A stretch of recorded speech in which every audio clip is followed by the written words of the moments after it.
Calm Down with Erin and Charissa is a production of iHeartRadio.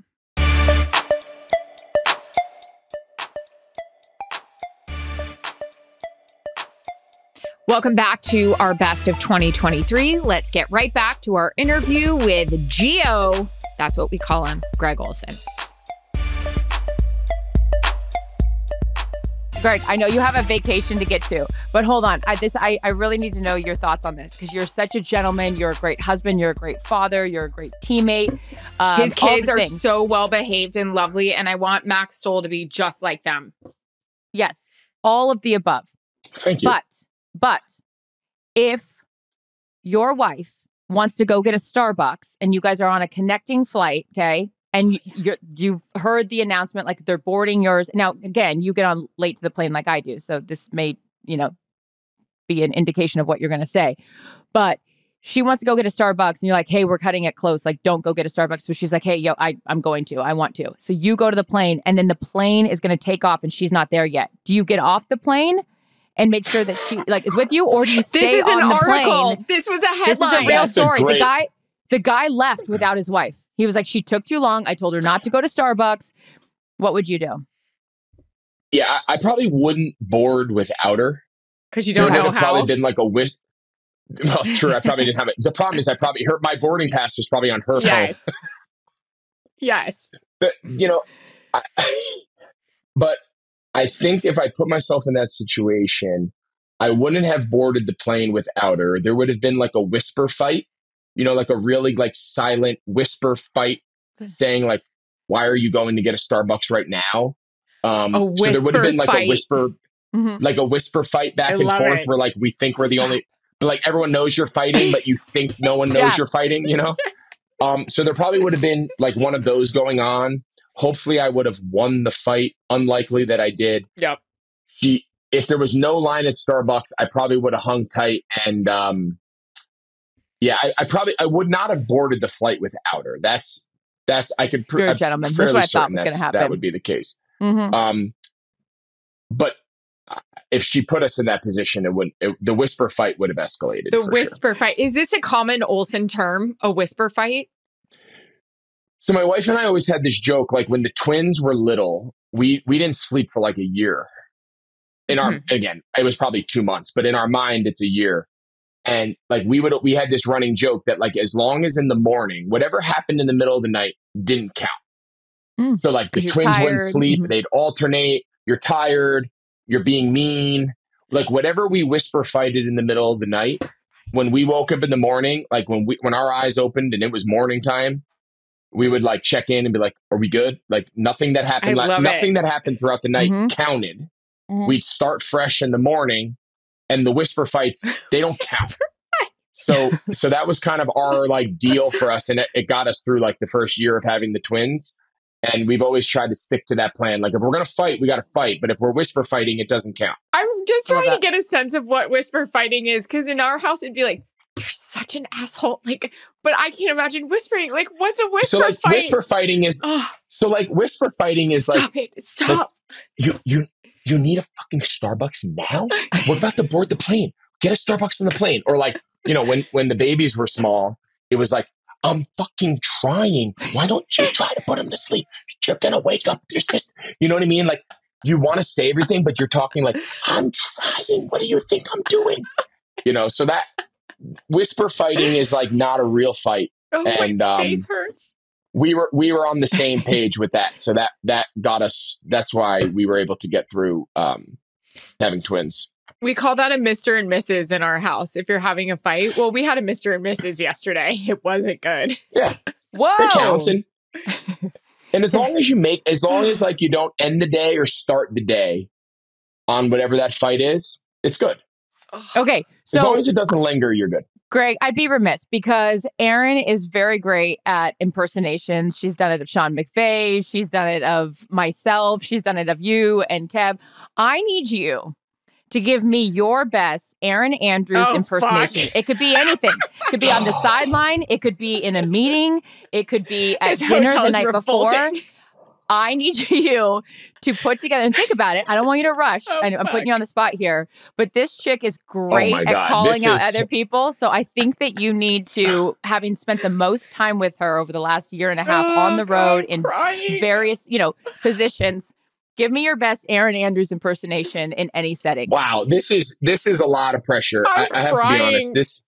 This is a lot of pressure. I'm not prepared. This is impromptu. I would love to hear Erin's impression of me, first of all. Okay, Erin, go. She my can favorite do it. one ever is when I don't want to say the team because I don't want to put them on the spot, but we were at. I know what you're going to say. I know what you're going to say. It's my favorite. We're like all the way. By the way, very few people can make Erin cry laughing. This is Greg Olsen to her on like a daily occurrence. Every week in our meetings. I asked him, you know how I asked you, Chris, if you took a Xanax when you do our in-game breaks? Because you're like, and the Bears are losing 41-0. Can we talk about the in-game? Can we, before we do it? I'll tell you why I have to do it. Let's talk about it. Go, Greg. So well, how did this turn from I need to make fun of Erin to now we're back on me? How did this happen? We're gonna get to Erin in a minute. But I said this to Erin the other day, actually, at our production meeting. If I have a great thought, a great replay, I'm like, this is gonna be a great moment of the game. You can bet your bottom dollar I'm gonna get whispered in my ear. We're gonna go to Charissa with a game break. 100 out of 100 times. 100 out of 100 times. And I'm like, that was the most interesting play of the last 45 minutes. I had nothing to say for 45 minutes. I got a great play. It's not cool my fault. point. We're going to go to Chris on a game break. And then it's like, thanks, Kev. Thanks, Kev. Here we have the Vikings and the Chargers. Fourth quarter. Justin Herbert going back. Connects. Mike Williams, 6 points. Cuts the lead to 27-24. Back to you, Kev. You know what I mean? Like a careless and by that point, by that point, 3 plays have been run, and no one gives a shit about my point from 4 plays ago. But I looked at Greg. Thing. Go, babe. I have to say just Kev because I want to say all your guys' names, but there's 12 of you on the staff, so I can't get through them. So I just got to cut it down to Kev, okay? I don't decide when the game breaks come through. Half the time I'm not paying attention. All I hear is let's go to Charissa, and I'm quickly hoping that it's the right highlight sheet that I have in front of me because half the time I'm talking to somebody else or saying something inappropriate. And praying that it doesn't end up on the microphone. I was like, I've had so many panic moments where Terry Bradshaw's been sitting next to me and saying, God knows what. And all of a sudden I hear, all right, let's go to Charissa. And I'm like having to cover his mouth because I'm like, this guy, you never know what you're going to get. But anyways. That's great. I said Charissa took like a Xanax on doing those production meetings. Greg is, again, one of the best teammates I've ever had. And like, he is in our production meetings. I just have to say this. And you asked me what my favorite line is, and then he can absolutely bury me right now. He comes to production meetings and he's ready. Like, it's not a whisper fight. It is like, I asked him this past weekend, I go, did you take speed? Like, he's just like, so we have to tell America the story. Like, we have to tell America the story. And I sit there, Rich Gross, another one of my all-time favorites who I die for. Grossy and I look at each other all the time with Greg because we love him so much. And we're just like, like, it's insane. But Greg, last year we were talking about a defense. We had a really fun meeting, and actually Greg brought us all gifts and he brought us like tequila and we started drinking it, and it was so much fun. And we allow Greg to have the floor, and he sits there and he basically diagnoses the whole game. He gives us his thoughts on everything. He's mid-sentence. He's like just, talking to us about this defense, and he goes, guys, I just have to tell you. He sticks his giant paw in a bowl of tortilla chips. He shoved it in his mouth and he goes, their defense is in a real free fall. I looked at Kevin. I was like, I'm deceased. They're in a free fall.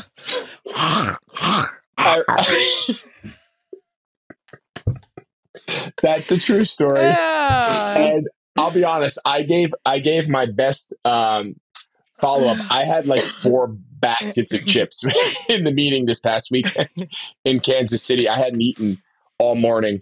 And you don't accept from the flight attendant, so how could you? I don't eat. Yeah. I don't eat. You're not accepting anything food. she's offering. This guy. I don't eat airplane food. I'm with you. I guess my favorite thing about EA. Oh God. Is I'm crying. I don't know if it's much of it's like an impression or like my favorite thing about EA is she knows she has like the story, the interview, like she has it. But as she's getting it out, it's like, listen, guys, I don't have a fucking thing. I have no idea. I'm a mother. Do you guys realize? But like, she has to go through like the whole self-deprecate. I'm a mother. And then at the end, she like lays it out. And we're like, yeah, EA, that's your open. That's your question. You know damn well what you want to say. No, and, I like, don't. You're the fucking best. And anyone who's ever done this, like, you got it. Like, we can skip to that part. Like, that's my favorite thing about EA. It's qualifier. Yeah, it's like qualifier, self-deprecate. I'm a mother, self-deprecate, self-qualify, and then the last part. I haven't washed my hair in a week. I have horrible acne. Have you seen my nose? It's a crater. I'm like, EA, first of all, no one has seen your zit. No one's noticed. Since you brought attention to it, I still don't see it. And you know exactly what you're going to say, and it's going to be fucking great. So, like, cute. That's my best thing about EA. Like, in all honesty, this is a God's honest truth. You could ask my wife. Coming down here, we actually had a full conversation. Like, when Erin is like in the moment, like yesterday with Mahomes, there's nobody better. I texted her immediately. I was like, perfect. She was. But I texted or I talked to Greg before we did it because I was like, Greg, I'm panicking. No, but like but that was our pregame. She's like, guys, I can't do it. I can't. And then she gets on air and it's like, yeah, Erin, that's it. Just do like she is. And I know she's going to be embarrassed. When the light comes on, she is so good at asking questions in a way that comes across organic and natural and personable that whoever she's interviewing, it could be Patrick Mahomes, it could be Kelsey, it could be whoever. Their guard goes down. They don't feel like it's a gotcha. And she's able to ask the question that everybody wanted to know. Did you feel pressure throwing the ball to Kelsey, knowing Taylor Swift's sitting in his box? That's a hard question to ask. Whoa. That's a weird question to ask. But I'll tell you what, when Erin asks it, it comes across as so normal. It comes across as non-threatening. It comes across as so fun. And that's why you get the answer Mahomes gave her, which ended up being the story of the entire game. And like, that's Erin's gift. And that's that's why every time she goes through that, I'm like, Erin, stop. You know, you're going to crush the question. You're going to crush the interview. I have no patience for the rest of it. You know what I mean? But like, there's no one better framing the question everybody at home wants to know and getting it in a very personable and fun manner than Erin. And that's her gift. That's why she is so good. And we will finish up with another one of our favorite people, the legendary Dan Patrick. I know we were both honored that he agreed to come on the podcast. He's been so great to us in our careers, and he gave us a masterclass. Me specifically, 18 years into this thing, I finally got the art of the interview from Dan Patrick, and we talked about the pressure of trying to be perfect in this industry. Hello, and the toll that it can take. He also tells an unbelievable story about the time he interviewed O.J. Simpson. I feel like everybody has stopped us on the streets, on the field, to say that they listened to this interview. Here it is with Dan Patrick. Check it out. So Dan, you are so skilled at so many things that you do. Erin and I both interview people as well for a living.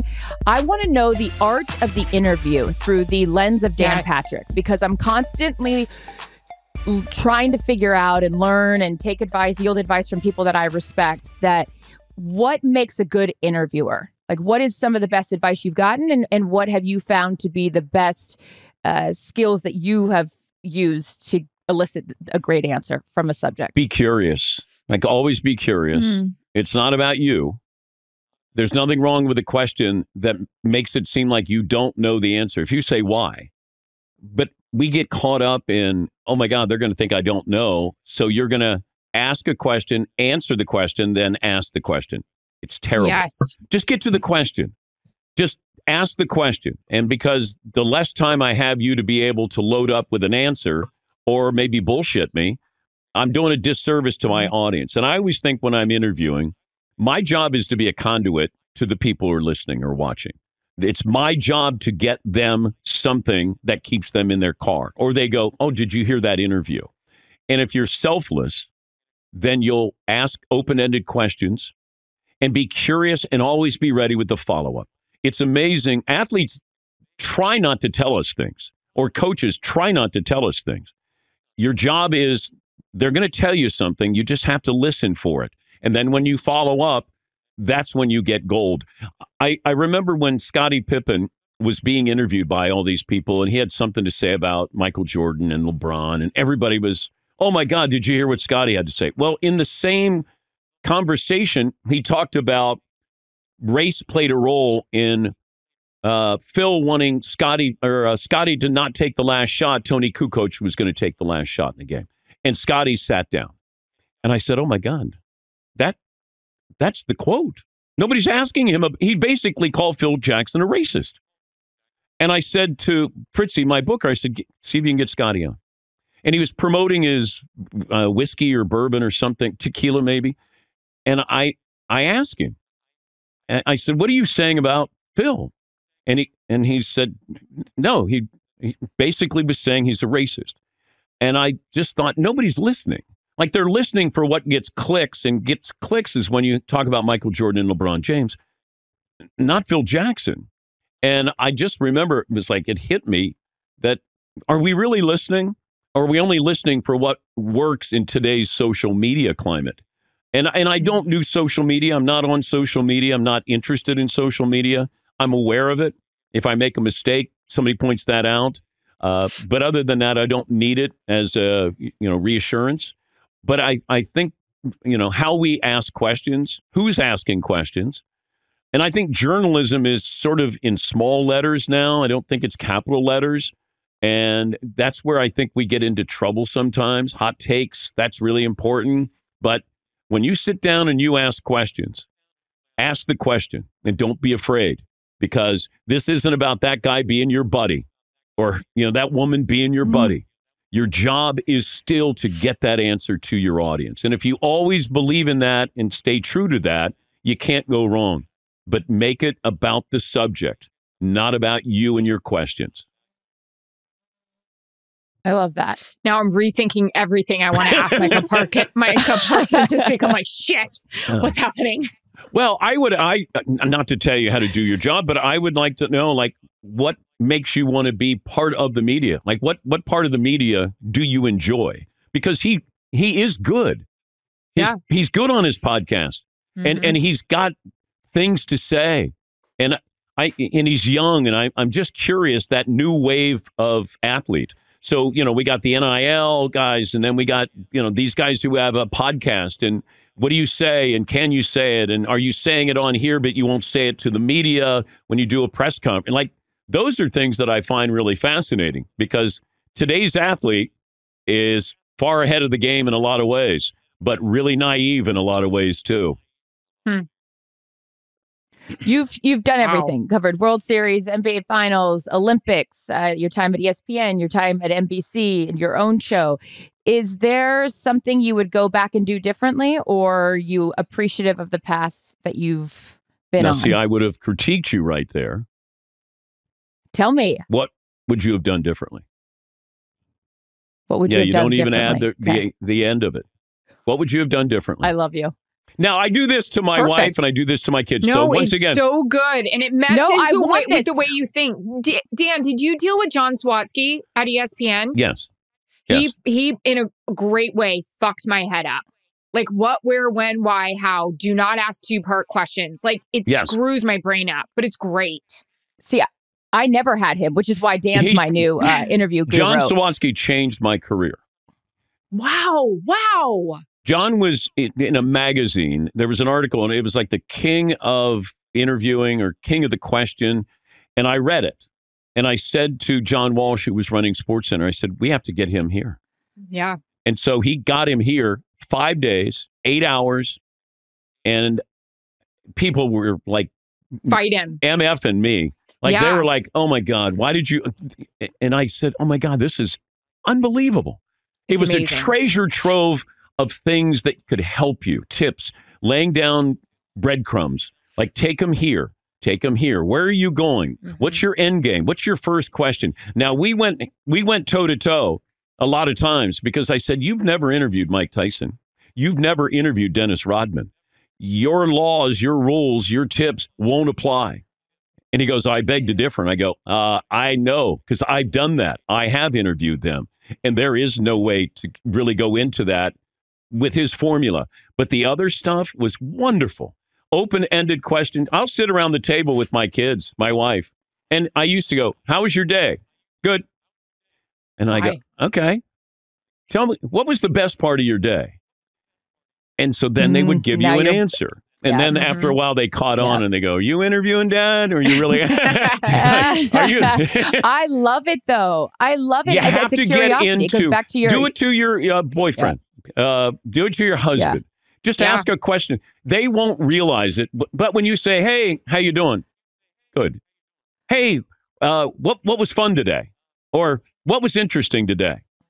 Then you get conversation. And I always tell people, when you get married, you fall in love. But you stay married because you like that person. So find out if you like being around them by talking to them. Kristen, don't do this. Oh, you mean that don't you have do to this. do that? Don't do it. I don't want to screw up. You've gotten this far without me. I've helped you with other relationships. Yeah, this one, exactly. I'll get out of them. So wait. Let me ask the question in the Dan Patrick School of Interviewing. This is my test. So Dan, you have covered World Series, NBA don't Finals, even have to do Olympics. You don't have to do that. You're adding information that they know about. Okay, I thought I had to start. No, I don't have to do What's your question? Now I don't know. My question is, what would you do differently? That's it. What would you do differently in your career? And the answer. What would you do differently in your career? I learned the right way. I mean, I got humiliated. I got kicked to the curb. I came back. I started something on my own. I'm proud of, you're proud of, it's like, when a supermodel gets wrinkles, that's life. You've been smiling. It's okay. And I didn't call myself a supermodel, by the way. I'm just saying that you're not, it's not perfect. And I tried to be perfect when I started this. Every SportsCenter I did, every single one, I'd get done, I'd grab the tape, I'd go upstairs, and I would watch the entire SportsCenter because I was looking for things that I did wrong. And I thought, what am I, so even I'd make a mistake on camera and I'd be thinking about it through the whole show. And I don't know if you guys have gone through that where you make a mistake pregame or something and you're going, God damn it. It's just there. Yeah, of course. But this one, I was looking for everything that was wrong. How'd the tie look? How'd my hair look? How did I sound? And I was driving myself crazy because I couldn't just go out there and go, I made a mistake. I can deal with it. And it took a long time to do that. And, Keith Olbermann helped immensely because he's like, DP, fuck it, move on. And then he's right. But in the moment, you're like, God, I want to be perfect. That's something. That's probably why I got to where I am. But it also can really, take its toll on you because you want to be great all the time. The motto is every day is the Super Bowl. And if you don't have that approach, then you're going to fall on your face sometimes because you weren't prepared. And it goes back to that first day in radio when I didn't know how to pronounce the Ayatollah's name. And I never forgot that feeling of being humiliated. And so it's always there, 40 years later. I'm emotional. because I'm like sitting here crying because a lot of this is relatable, but also I was telling Charissa, one question I wanted to ask you was, I feel like in this whole thing has been like just like a relay race, right? Like you just go as fast as you can because you want to keep up and you want to keep reinventing yourself. You want to stay relevant, but that you don't take the time to enjoy it. And there's things I look back at college game day. I wish I enjoyed more. I wish I had taken pictures, but this is so special that we have you in our lives. We have you, somebody we looked up to. We wanted to be like, we wanted to work with, and we have you as a friend. And just to hear you tell these stories that, you know, are so passionate and things that we are so interested in. I don't know. It's I emotional. never celebrated. I love it. I never celebrated. I know. I never stopped. And my wife goes, celebrate the victories. I go, hun, I need big victories. So hard. Like, hey, you know, you're going to win an award. And she would say, no. Like, did you have a good show? I say, well, I don't know. Yeah, I guess. And she goes, but you got to celebrate it. And she was so right, as she always is. And I just missed out on that. So I would say to you guys, man, the small things, and, you know, having a baby, just those small things, those are things you should be doing in your career, noticing the small things. It's like when your baby does something small and you go, God, did you see that? That was awesome. Well, what'd she do? She ate an avocado. Oh, my God. Like, have fun and remember it, because you chase constantly. Yep. I did. I kept thinking, well, next job or next paycheck or next raise or next. And I never, ever stopped. It's okay to open the scrapbook and just go, yeah, that was fun.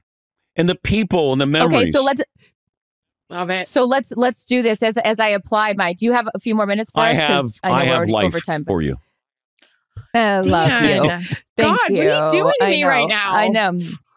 She's a mother. She's emotional. I guess I'm a mother too. I'm a mother too. The best part is, Dan, you're one of the funniest people we know, and Erin and I don't cry ever. And here we are. Okay, so rapid fire, since I'm going to use my Dan Patrick school of question asking. Favorite interview? I don't have one. Wow. Least favorite interview? Tanya Harding was painful. Why? There you go, right there. Boom. That's what you do. Why? Well, I brought up Nancy Kerrigan. I'd never interviewed her, and she had found religion, and I wanted to know how her religion accepted what she did and how she was a part of Nancy Kerrigan and you know, her husband and all those things. And so good. What a follow-up. She goes, Are we going to really talk about this? And I go, yes. And then she goes, and then all of a sudden I hear, hold on, Paul wants to talk to you. Well, I don't know who Paul is. Paul goes, Dan, we going down this road? And I go, who are you? And I'm Jeff Galooly's her brother? agent and our PR person. And I go, look, I've never had. So they cut short the interview, but I just wanted to ask her about it. I interviewed O.J. Simpson. This was after the double murder. And what was your first question? I don't remember my first question because we were talking football. Okay. I made a terrible mistake. Iowa, I think, was playing USC in the Orange Bowl. And I thought, you know what, OJ, you know, he was found not guilty. He was still a wonderful football player. Maybe we talked to OJ Simpson. Well, he agrees. And we just talked football and USC and all those things. And we were changing tapes. So I did 30 minutes and then we stopped. And so, you know, that feels like forever when somebody's reloading their camera. And it's just him, and we're just sitting next to each other, like 4 feet apart. And he goes, you think I did it? And I go, did what? And he said, killed. And you knew what he meant. Yes, but I wanted him to say it. So I said, did what? And he said, killed those 2 people. And I said, yes. And then my cameraman goes, okay, we're ready to roll. Oh, shit. Yeah. So what happened? No. Then he kept trying to tell me how he was not guilty. And he goes, you don't know how crazy my life is. Do you know that I was in Vegas And I walked by a room and they were shooting a porn and they wanted me, OJ, to be in the porn. And like it was going in a direction where it wasn't going to make air. And I just let him talk. But he was trying to convince me because I just told him to his face, yes, I thought that he killed, his wife. And wow. Yeah, Ron Goldman. Yeah. So that one was an interesting conversation. Lawrence Taylor, I thought was going to beat me up. Really? Yeah. I'd ask him. He had been suspended for cocaine use, and he read a statement to the print media. And I was at training camp, and then he came out. They wouldn't let camera people in. And he came out, and he was walking to his car. And I said, Lawrence, and I was working at CNN at the time. And I said, would you read the statement on camera? And then he said, you need to get the real story. And I said, I have the full story. I talked to your agent. And then he walked away. And then I thought, oh, God. All right, here I go. And I went up to him again. I said, look, I need you to read that on camera. That I wasn't able to be in there. They wouldn't allow cameras. And then he had the darkest sunglasses on ever. I could see the whites of his eyes through his sunglasses. And he's staring at me. And I go, oh, my gosh. Oh, shit. I felt like I was Ken O'Brien of the Jets, and he was coming after me, sack me.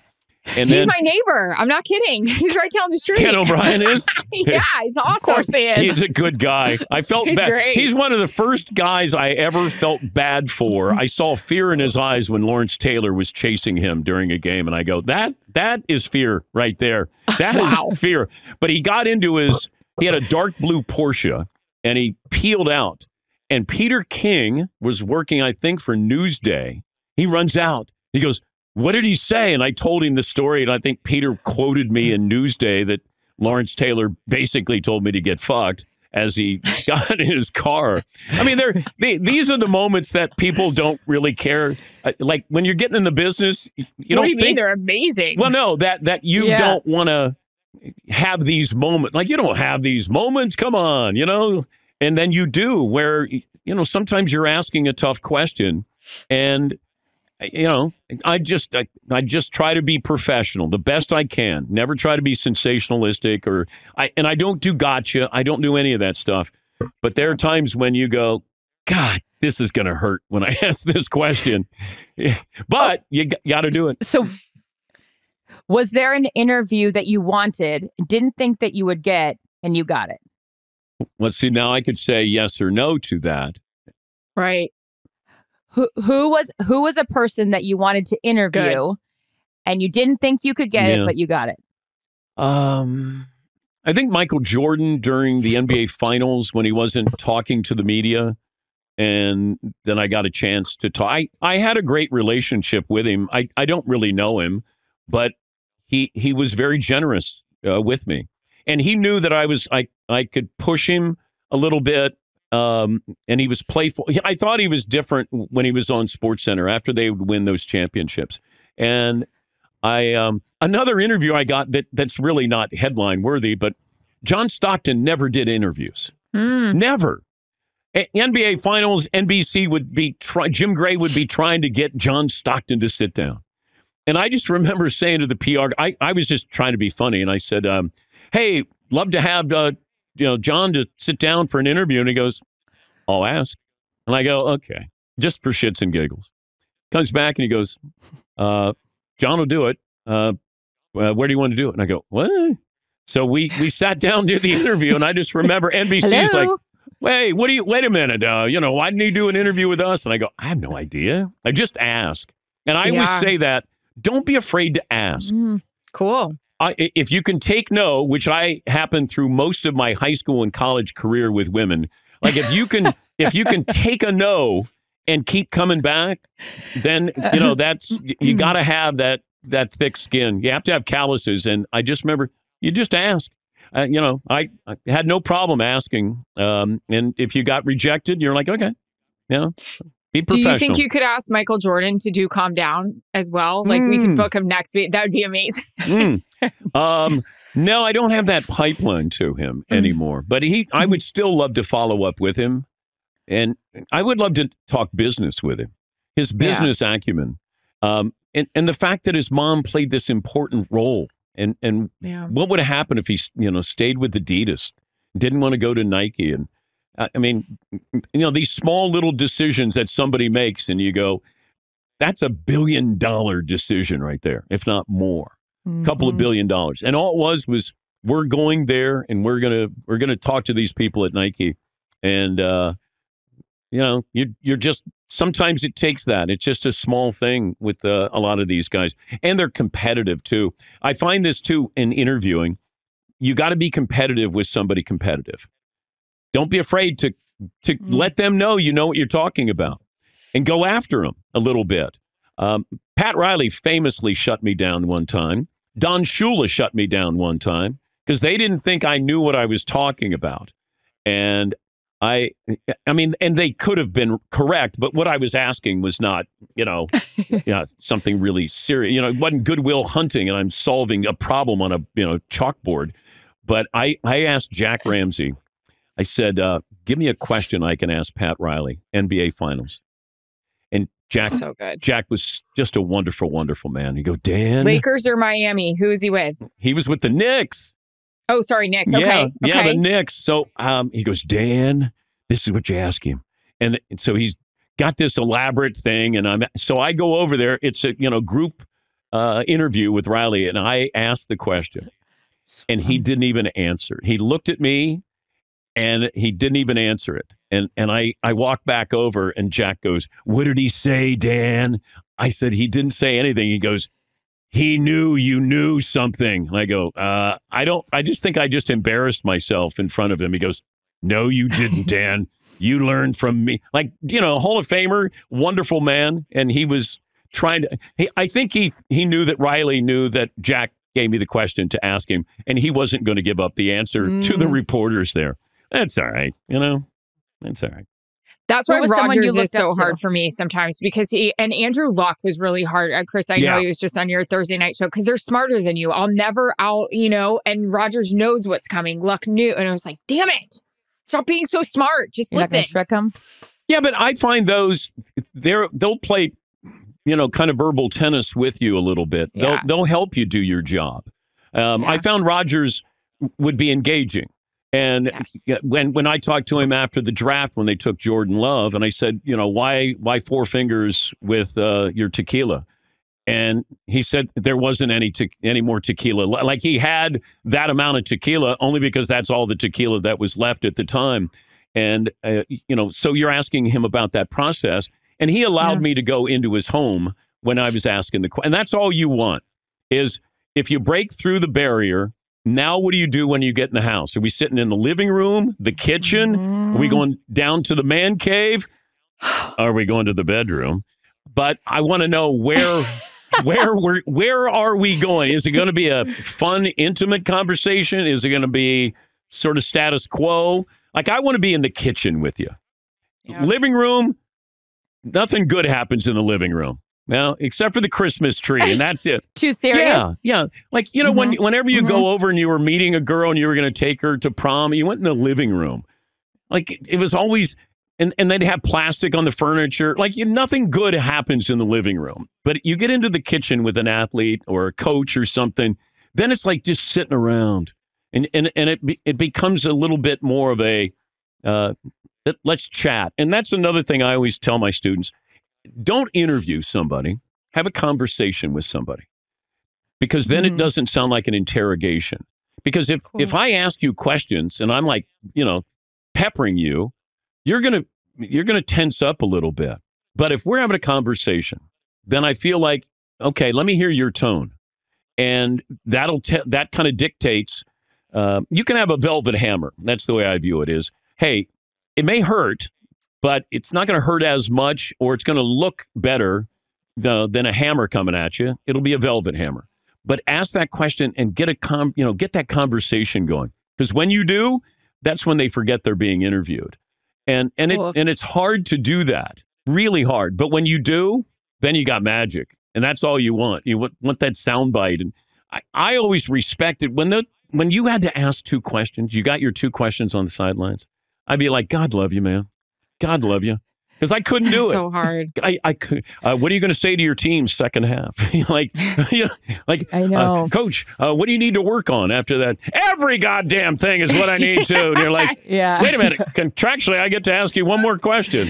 You know what? I want to see you interview Mike McDaniel on the sideline at with halftime. your questions. Because that is my dream, is to see Dan Patrick interview Mike McDaniel. I reached out, and then see I him had run. Fritzy reach out to Mike McDaniel 2 weeks ago, and I said, hey, we'd love to have you on the show. And the message we got back was, I'd like to talk to Dan in the off season. Huh. That was it. Because he wants to talk for a long time. He is very. I love it. I love, when everybody is a cookie cutter and it's like, oh, that's the coach speak. Nobody wants that.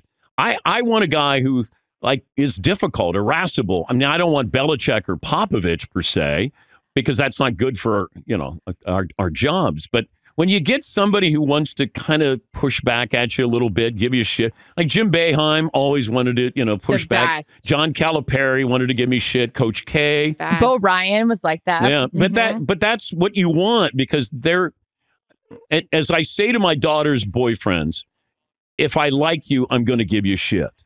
And if I don't, then, it's time to, I'm not saying time anything. to pack your bag. Like, you just have fun with somebody that you care about or you want to engage with. And I've been fortunate that you can kind of push back a little bit. I mean, Bob Knight became a friend.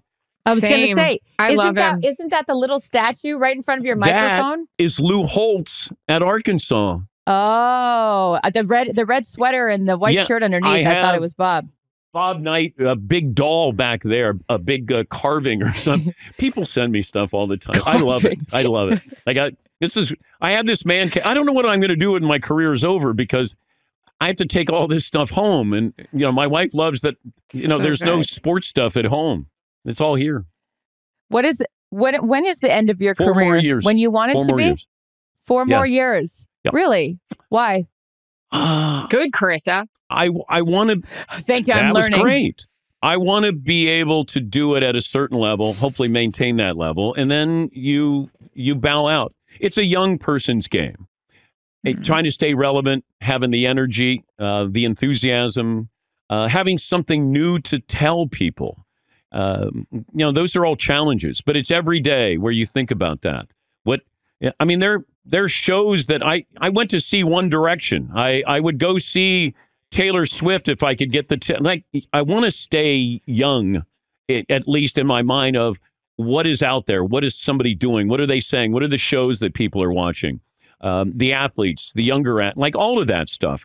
And it's doing your homework. And I just want to make sure, I do it in a way that you laugh with me, not at me. And that's my big concern. That's my big fear is, damn, he's still doing that? No. You don't, well, no, but no one would say I know, that. but unfortunately, that's the approach I have. I'm still trying to prove myself after all these years, every single day. I know, if you say that, I'm screwed. No, but I have no other approach to that. It's very endearing. I have no other approach. I can't do it any other way. And it's as I said, going back, you don't enjoy it because you're always going straight ahead. There's nothing wrong with pulling over the side of the road and going, all right, and then getting back in the the HOV lane or whatever. But that's that's the only way I know how to do it. So 4 more years, and then I'll bow out Christmas Eve in 4 more years. That'll be it. So on that illustrious resume, the occasionally accurate annuals. We were trying of football. Why the book? Every football book is serious, and it's about gladiators, and it's about all this stuff, macho. And Joel Cohen co-wrote the book, and he writes for The Simpsons. And he called me up and he said, "Hey, would you like to be in a Simpsons episode?" And I said, "Sure." I said, "I don't want to play myself." He goes, No, you'll just be a generic announcer. I said, "That's playing myself. And you're going to do some rock skipping. It's a rock skipping competition with Homer Simpson. And you're going to do play-by-play." And I go, "I'm all in." And he goes, "Okay, hey, can you explain to me why Mark Sanchez gets criticized for the butt fumble when Vince Wilfork blew up the tackle that bounced into Mark. And I go, and so we started talking. And then he said, I got one other thing. And then he would bring something up. And then all of a sudden I would say stuff back to it. So we were basically exchanging ideas. And then I think after 20 minutes, he goes, do you want to write a book? And I go, sure. Now, I didn't know what he was talking about. I just said, sure, write a book? Yeah, I don't know. And then he goes, I'm gonna write all this stuff down. I'm going to come back at you. And then we just would talk on the phone. And then it was all tongue-in-cheek, fun stuff, goofy stuff, some serious stuff, some stuff we made up. And I just thought, you know what? Have a little levity with this. Have a little fun with this. Poke a little fun at it. And he was wonderful to just talk to. And then Andy Richter from Conan, he had a question. He wanted to write. Like all of these people that he knew who don't have a voice were like, hey, can I tell why, how I became a Vikings fan? And I used to sleep naked with the windows open to get used to the cold. And then I'd be like, sure. Can we talk about Nipplegate? And I said, we can talk about whatever you want. Yes. I want to talk about Nipplegate. And I go, sure. We're talking Nipplegate here. Yes. I'm going to rename this book, The Random Shit You Want to Talk About with Dan Patrick. That might have been a better title than the occasionally accurate annals. I just love having you trying to say annals was. Okay, wait. We're going to let you go, but we are professionals every now and then on this podcast. So I'm going to redo your intro to give our wonderful editor, Kurt, an in and out on this. Okay. But before we do that, E, do you want anything before we let Dan get back to his life? No, I love you and I hope you're well. And how is your health? Are you good? I'm going into New York once a month. Get wired up there for a little bit, but a whole lot better than I was because I went down a dark hole there for quite some time. And I never knew depression. Never, like when somebody says, "Oh, I suffer from depression," I'm like, "What? How do you suffer from depression?" Then all of a sudden you get depression, and you're going, "Holy shit!" So whenever anybody brings it up now, man, I want to know. I want you to talk because it's. That was and I almost quit the business. I physically couldn't climb the steps to get into the studio. And I'm like, man, I'm in bad shape, but everything's good. Better. Good. Got a granddaughter and little Josephine. So life is good. How old's She's Josephine? Going to be 8 months. Cute. Oh my God. It's not fair how cute how cute she is. My dad said if I knew how great being a grandparent was, I would have never been a parent. It's a whole different thing when you're on the other side. Man, you can love them and then you just hand them off. Yeah, say that's what Chris does with my kid. But look, I'm proud of you two, the women you are. Okay, you're gonna make me cry. That's not possible. I am proud of you, and we've navigated some waters there. That's certainly. But you know what? I'm glad whatever role I played, I'm very happy to be a sounding board or just a friend. And just a friend is not fair to say. I'm proud to be a friend. God, what is happening? That means so much coming from you. Yes. Love you a lot. We love you so much. So grateful for you.